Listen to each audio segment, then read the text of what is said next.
The Trump administration reportedly in the early stages of talks to punish China over the coronavirus. We are not happy with China. The Washington Post saying those measures could include stripping Beijing's sovereign immunity to let Americans sue. Sources stress to the outlet the talks are preliminary. The challenge is with allowing people to just sue countries, of course, is reciprocity. So as an instrument of foreign policy, it's not very structured. Retired Lieutenant Colonel James Carafano is the vice president for the National Security and Foreign Policy arm of the Heritage Foundation, a conservative-leaning group advising the administration on how to handle China. For decades, we've ignored human rights abuses, the corruption, debt traps, all kinds of aberrant Chinese behavior. He proposes 10 steps for defeating China in this battle of powers, including building up our military, preventing Chinese influence in organizations like the WHO, and investigating the origins of the virus. That would require China to give access to the international community that they're not used to giving. If China doesn't give it, what's next? Where do you go? You might have all kinds of evidence available to you in the classified realm,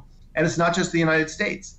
Other countries have intelligence. European leaders are also pointing a finger. Australia pushing for an inquiry. It would seem entirely reasonable and sensible that the world would want to have an independent assessment of how this all occurred. The building tensions spotlighting a broader fight simmering for years, a global battle of governments and economies. This is not a zero-sum game. Paulo von Schirach, head of the Global Policy Institute. So the question is whether Chinese behavior can be modified in a constructive way. Accounts of China's reaction show it's sidelined early warnings of the coronavirus spreading in Wuhan, punishing doctors who tried to alert the government. It later called punishing one doctor improper. Regardless, it failed to contain it. Something was going on. They didn't say a thing, domestically or internationally. President Trump rejects criticism his own response was delayed, though his daily briefings in January and February reportedly included repeated virus warnings. He also said that it wasn't specific and it was not a panic briefing. It wasn't like, oh, we're going to be invaded. It's clear his government is aiming blame beyond U.S. borders. The director of national intelligence saying Thursday it's clear the virus was not manufactured,